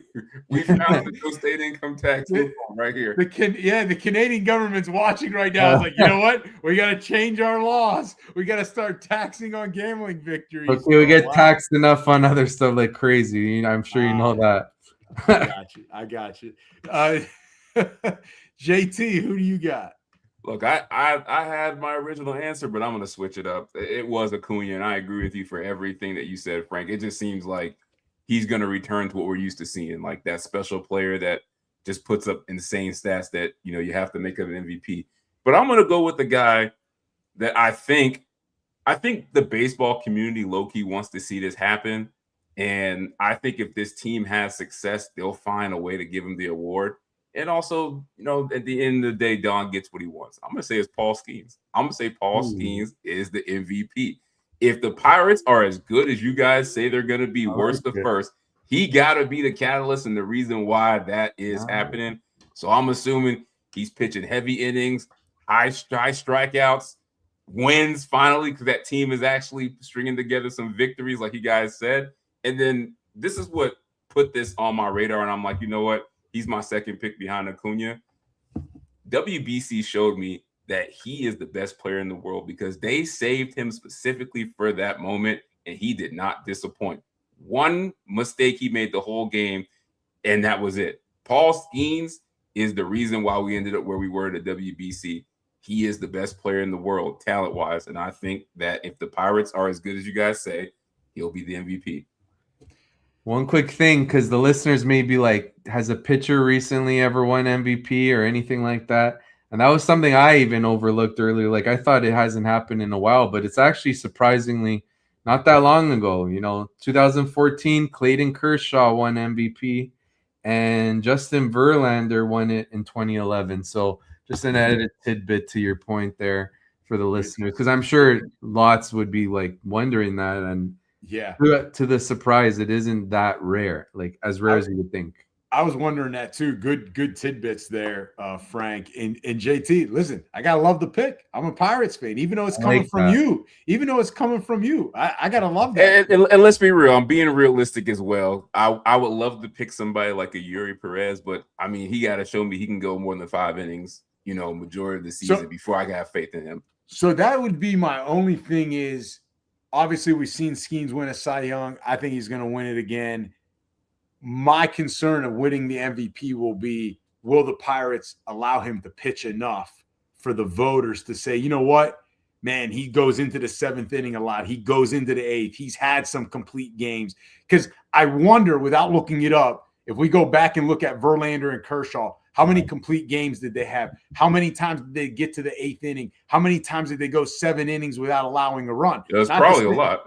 Exactly. Not to say Skeens can't, but the Pirates. Will they allow him? Right. Will the Pirates allow him? So I'm going to go with who's getting a lot of shade and hate right now on this panel. I'm going to go with Juan Soto. I was going to go Shohei Ohtani, but I put that off to the side. Damn, we bullied you into backing up Juan Soto finally? That's not good, man. I've been right with Shohei since the inception. I'm going with Juan Soto, though. Juan Soto's watching this episode, and I got your back. I took you in front of Bobby Witt Jr., and I'm picking you to win NL MVP. So that brings us to really the biggest one, right? This is the one that we can go to Vegas on, that Frank's going to give us I've already got 2 written down so far, Frank. Acuna, 40-plus stolen bases at around 200. And then the parlay of Ohtani, Cy Young, and Acuna MVP. That's a fun one, just long shot. The parlay, though, is generational type money. That's what we're talking about right now, is basically what you're saying. So JT, I'm going to need a loan from you with no interest. and I'll pay you back at the end of the year. Hey man, So you know what that is? That's not a loan. That's a gift. So perfect then. Perfect. I'll put on my income tax. Don't worry. So Frank, World Series matchup and winner. Let's All go. right. Dedicated. It's a theme dedicated to Juan Soto. I'm going with the New York Mets to win the World Series over the Baltimore Orioles. Let's start with the finalists first, why I like the O's. The Orioles last year, everything went wrong for them. Like we said, Gunnar Henderson played injured. You know, they missed Kyle Bradish for a chunk of the season. They just didn't get it done. But their year before that, they won 91 games. So even without any additions, the Orioles are going to be better than they were last year. There's just too much young talent there. But then you factor in the additions. Pete Alonso, even though we think he may disappoint a bit, still a 35-plus homer hitter, still a leader in the clubhouse. Great addition there. They trade for Shane Baz. He's got some potential, gives them an upside righty. We saw what Trevor Rogers did down the stretch last year. It was excellent. Kyle Bradish, fully healthy. He's a dark horse Cy Young candidate. He's very good. They bring in Taylor Ward. He hit 36 homers last year. With him and Alonso, that's a lot of power added to their lineup. I didn't even mention Samuel Basallo, top prospect. He hit like 20 homers in like 80 games in the minors last year. He's got 30-plus homer power right out the gate as a catcher. I know they have Adley Rutschman, but they're going to play both. They already signed Basallo to an extension. So he's going to play some DH, just a stacked lineup. They brought in Ryan Housley as the closer, just a well-rounded team. And I think they're going to take a leap and continue this trend, third year in a row of an AL East team getting to the World Series. But to my World Series winner pick, the Mets, it would be kind of cool just because Alonso against his old team for one. But two, the Mets, I like what they did in the offseason. They lost Alonso and Brandon Nimmo, but they improved their defense by bringing in Marcus Semien. Luis Robert is one of my favorite picks in fantasy. He's finally out of the dumpster fire that is the White Sox. You got to think he's going to be a lot more motivated this year playing for a World Series contender. You look at Robert's second half last year, he was terrific, and he's going to help them in center field. Then you consider that they got a young outfielder who made the team, Carson Benj. He's got a lot of potential. They brought in Bo Bichette, could still hit. I think he'll be fine at third base. Obviously, they have Soto and Lindor. Francisco Alvarez has some upside as a catcher. But going to the Mets rotation, Freddie Peralta they brought in. Full season of Nolan McLean. Kodai Senga looks like himself in spring. So that could all of a sudden give them three good pitchers. They lost Edwin Diaz, the Mets did, but Devin Williams still has the stuff. I think it was just one of those years. Sometimes these relievers have it. Look at Josh Hader, one of his seasons. I believe it was like his first year with the Padres when he briefly got removed from closer. Point is, sometimes they just have these really down years, these elite relievers, and they just bounce back. I think Devin Williams will as well. But really, look at the Mets. When you combine all those things, and also the Mets, like the Orioles, they underachieved last year. Like, come on, they were widely considered to make the playoffs. They just kind of, nothing went right. You add in those additions, then you consider that their owner, Steve Cohen, is willing to make a splash at any moment to just put the team over the top. Let me paint a scenario for you. It's trade deadline time. The Tigers are really disappointing. They're 5 games below 500, 6 games back of the AL Central. They know Tarek Skubal's walking in the offseason. Would it shock you to trade them? Would it shock you that if the Tigers traded Skubal at the deadline? And would it shock you if the Mets made the splash to make that move? I wouldn't shock me at all. So you add that variable into it, I think the Mets, they're going to win the World Series. That's my pick. Woo. I mean, JT, we should shut the show down on that. I think let me click out of here. Hold on. I think no matter what we say, it's not going to look good. So you want to go next, JT? Why don't you follow this that shit's up? going to be boring compared to that, but I'm going to go with what I think the MLB script says, and this is what I think it says at the end. I think it's going to be the Dodgers. I think they're going to be back again. And I hate picking them, but you take a team that's already dominant, and you're like, oh yeah, I know what would be good for the third installment. Let's give them Kyle Tucker, and he's probably going to be the healthiest he's been and he's going to be playing for the Dodgers now on that loaded team. And then you got somebody like Emmett Sheehan that's going to be, you know, an up-and-coming starter that we didn't talk about that also has breakout potential. So you give them those two guys now, and I'm like, all right, how can I find ways not to put the Dodgers in the World Series? You can't. And then I think it's going to be them against a team that I kind of talked about already. I think addition by subtraction, I think there's going to be guys taking a lot of good steps on this team, and it's the Boston Red Sox. I just feel like they're that team that like nobody's really talking about, but they got a lot of talent, and I just think they're going to be better than the Yankees this year to me. So I think it's the Red Sox versus the Dodgers. I think the Dodgers win, get the three-peat, and then I think the league goes on strike. Listen, that's what's in the script. I'm not saying somebody leaked it, but it's out there somewhere. So say that again. Dodgers versus the Red Sox. Right. The Dodgers win the three-peat, and then MLB goes on strike after. So it would be a lockout. It would be a lockout. Oh, a lockout. Not a strike. Sorry. Not a strike. It would be a Sorry. lockout. I don't know why would that be the script though.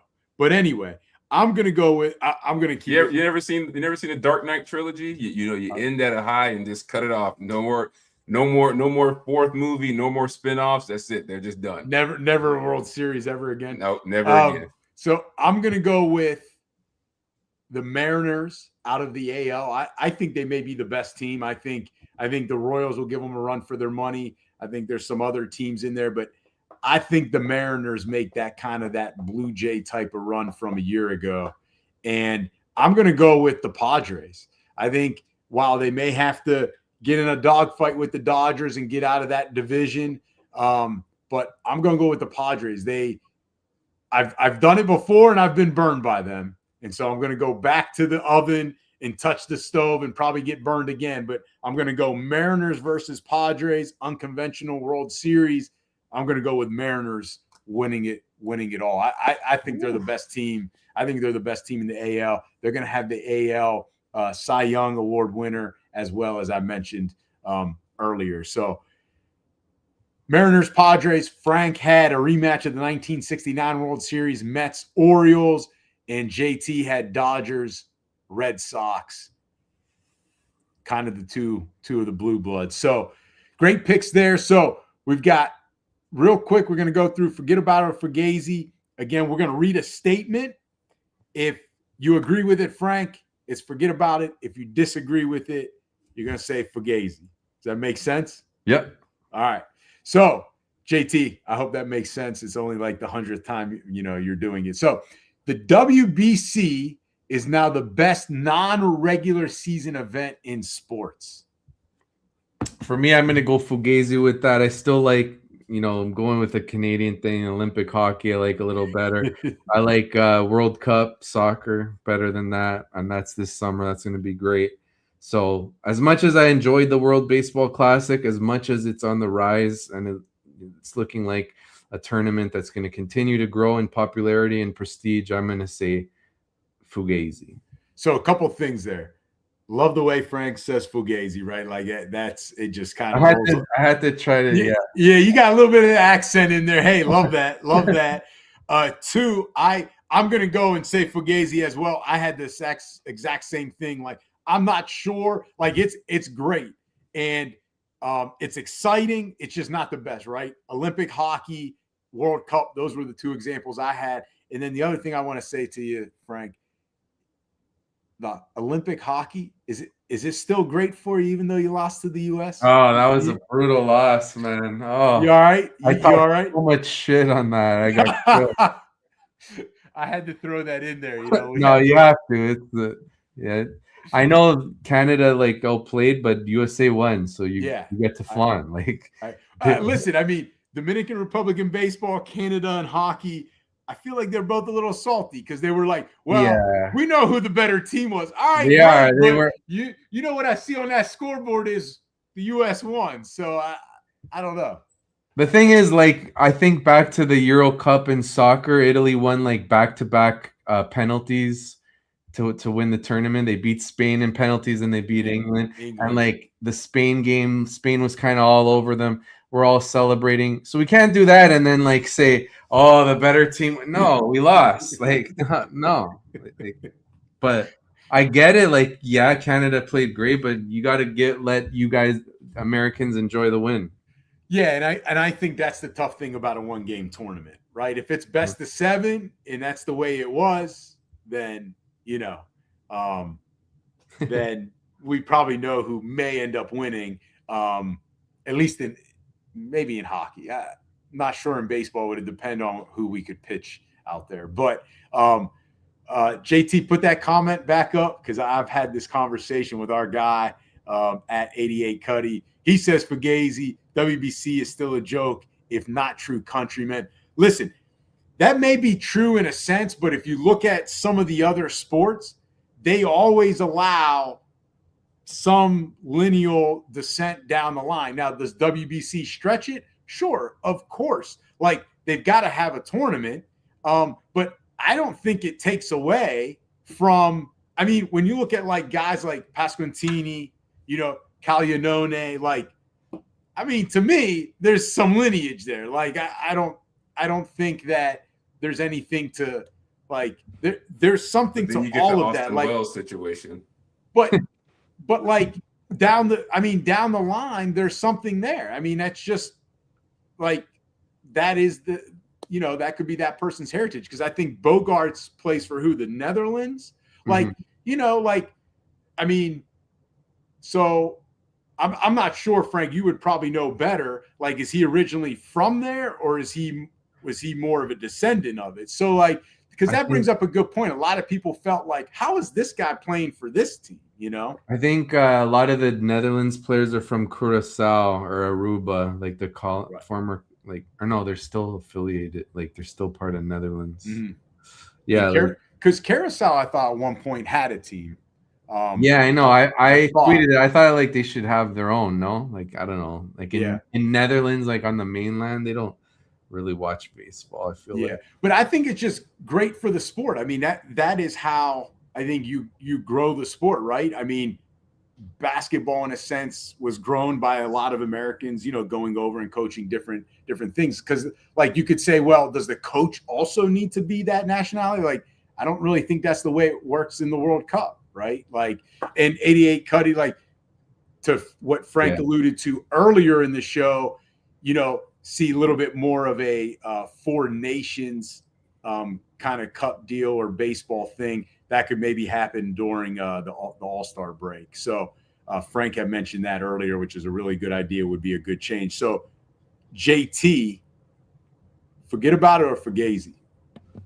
Fugazi, just because like nothing's beating the World Cup. Like I'm sorry, like that everybody loves that event so much. I don't think anything will ever dethrone it. So Fugazi. Interesting. Okay. All right. Next one. The Dodgers are ruining baseball. Forget about it. It just really they're in a position. I know everyone says, oh, every other team could do what the Dodgers do. No, they can't really because I know some teams do deferrals, but like the Ohtani one is crazy. And then they could just like you look at how much money is on their books. Like I know like they just made a super team and it's like they came into this offseason, the Dodgers saying, well, obviously they can lie. I know that. But like it's like, well, we're gonna have a quiet offseason. Like they literally just won 2 World Series in a row, and then you get the best free agent and the best closer. Like, come on. And then look at these contracts. Kyle Tucker, what does he get? Like insane. What is it? I think it's $60 million a year. Like, come on. Like, I think a lot of the GMs are upset about how the Dodgers made a splash like that, and it could contribute to the lockout to some degree. Or a lot of the owners, not just GMs. So you're going to forget about it. Yeah. Right? All right. JT, what do you got? What's the right way to say Fugazi? I want to make sure I don't know. Frank says it the best. How do you say it? Frank says it the best. Fugazi. There you go. It's exactly that. Because we see this in every other sport. Yeah, it's maybe not to the level that the Dodgers are doing it, but that's no different than in the NBA where guys take pay cuts so they can form a super team and they defer, a bigger contract down the road. It's no different than Tom Brady or any of these quarterbacks restructuring their contract and, making less than market value so they can have a stronger team. I mean, it happens. The only thing I think where baseball is upset is, one, owners are cheap. And there's some teams in it, like the Pirates, just to get a paycheck and just go on about their day. Like, they're not interested in spending money and, making their teams better. And the Dodgers are putting a microscope to those teams and saying, like, hey, like, we're doing everything in our power to make us a World Series champion while these teams over here aren't doing nothing. And fans are like, well, if the Dodgers are doing this, why can't my team attempt to do something like this? So I think the Dodgers are just holding up a microscope to what all the teams are doing or not doing. And I think that's their issue. But no, I don't think they're ruining baseball because you can still beat them. You can still beat them. Just go out there and play your game. Well, I mean, to a certain extent. But I'm going to say Fugazi because baseball, in my opinion, as a Pirates fan, it's been ruined a long time. Like, it was ruined a long time ago, right? And it's because of the economics of the game, whether it's because no salary cap, or you could flip it the other way because there's no floor. There's no salary floor. So, unfortunately, teams like the Pirates, while they do get some of that revenue sharing, they don't necessarily always put it back into their big league roster. They can say, well, we're building different academies here and there. We're building it through the minor league system. That's great and all, but the fans want to see how are you spending that on the major league roster. And the Dodgers, in my opinion, what they're doing and how they're being so dominant, and they're getting guys like Shohei and they're winning back-to-back, maybe a three-peat. I actually think that's helping, or is going to help baseball in the long run, because we might be on our way to a looming lockout. As JT had mentioned earlier, the Dodgers are going to win their three-peat, and then there's going to be a lockout. So, and I think at that point, there's got to be a decision made. Yeah, maybe there's no agreement to the salary cap, but the players then got to have to push for a floor. And or if they're going to put a cap, the players then have to push for a floor, because then that's going to force the Pirates, instead of only spending $60 million, to have to spend $90 million. And while that might cap the Bryce Harpers of the world, well, Bryce, you're the top like 0.5% of the league. What's going to happen for the other 99.5% is everyone else's salary is going to go up, because teams like the Pirates, the Marlins, they've got to spend an extra 30, 40 million. And guess what? Just like in the NBA, someone got to score those 20 points. Well, someone's got to get that extra 30, 40 million, because now the Pirates and the Marlins and the Twins and the Athletics all need to spend more money. So I actually think what the Dodgers are doing are helping, because if you're looking at it, the Yankees are kind of upset about what the Dodgers are doing. The Red Sox can't compete. And when those two teams either are impacted in on the field or in their pocketbook, all of a sudden things are going to change. So I think the Dodgers are actually helping it. So last one, Frank. MLB will not get everything figured out in time to avoid this lockout that JT keeps talking about. Yeah, forget about it. I think there's going to be a lockout next year, unfortunately. Hopefully it's not too long. But that's why, like, I played more leagues than usual this year, because, remember with the COVID year, it's not the same fantasy baseball, the shortened season, or like a messed up off season. So I wanted to like enjoy more this year, because next year I feel like it's going to be a bit of a shortened season. It's harder to project the players a little bit, because you don't know how they're going to react to the change in routine, things like that. So yeah, I hope I'm wrong, but it doesn't feel good. I'm going to try to enjoy it too, because the Pirates at least have built somewhat of a good roster. JT, what do you got here? I think forget about it, just because I think the things that they're arguing over that are like the sticking points, I don't see either side bending to that in enough time to not have a lockout. So I just don't see how they make the progress to avoid that. So forget about it. I'm going to say Fugazi. It's just too much money on both sides. I mean, we saw it in the NFL, right? And when was the last one in Major League Baseball? 1994, Frank? I think that was the last one, right? I believe so. They were close. Remember, they ended that All-Star game in the tie, and everyone snapped. They were, but I think 94 was the last one. So I think they'll figure it out. 32 years, I believe, since the last one. They'll figure it out. Too much money on the line, and money usually talks. So I'm going to say Fugazi, as Frank would say. Frank, going back, you were correct. The reason why Bogaerts played for the Netherlands is he's a citizen of Aruba, which is a constituent country of the Netherlands. So, like, they're, again, countries have always been creative in finding guys that they want to play for their country. I remember the U.S. going in the 98 World Cup. There was a French player, obviously not good enough to make the French team, which ended up winning the World Cup. He got married to a U.S. citizen, and literally like 2 weeks before the World Cup started, he became a U.S. citizen. And I don't know, but usually you got to wait a while before you get married and then become a citizen. So anyway, like, teams will get creative no matter what when it comes to these international events. So one last thing, Frank, I know it's been a long show. Thanks for your time, but I added this segment without even checking with JT. That's why he has like the frowny face here going into the last part. And this is just for you. You're always doing the most unnecessary. This is just for you. So, Frank, I did some Italian research, and your last name is rooted, like the original rooted word means admiral in Italian. So that's why I did the Admiral's Hot Corner. I like it. So we're going with that. Only you're going to answer this. And it kind of relates to the first statement we talked about and forget about it for Fugazi. I've been seeing this a lot online and social media, the little bit that I go on. So if you could only take of all the major sporting events in the world, all of the sporting events in the world, you can only keep 3. You could only see 3. What would those be? So, like, whether it's World Cup, whether it's like the Grand Prix of Monaco, whether it is the Olympic hockey, whether it's the Super Bowl, college football playoff, what would be the 3 that you would keep so that you could watch?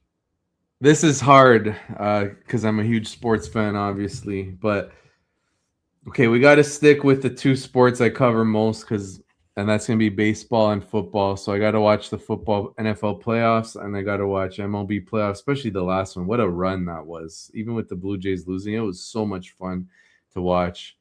MLB playoffs, when your team is in it, it's really something else. Just on the edge of your seat every pitch. I wouldn't know too often. Yeah. But we know what it's like. Yeah, I get it. And it's going to surprise you that I picked those 2. And my next one, like, I don't watch the sport during the season, like in the regular season, really. And you're going to be shocked because I'm not picking anything with hockey if I have to pick 3, because I really do love the World Cup. Like, I really enjoy it.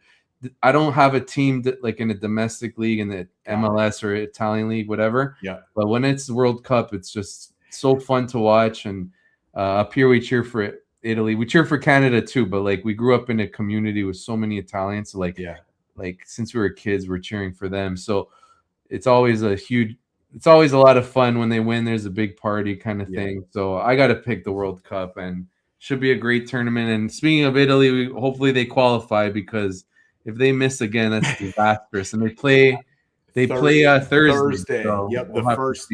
They need to win that game to then get to the second playoff and win that second playoff. So that's Thursday around afternoon time here on the East Coast. And they haven't made one in 12 years. So that's crazy.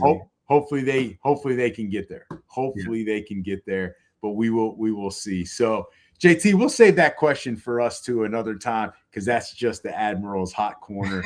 Only he gets to answer that. So Frank, great to always have you. It had been a while because we took a sabbatical last year. So it's great to have you back for this episode, one of our best episodes, all year. So thank you for your time. I know it's late.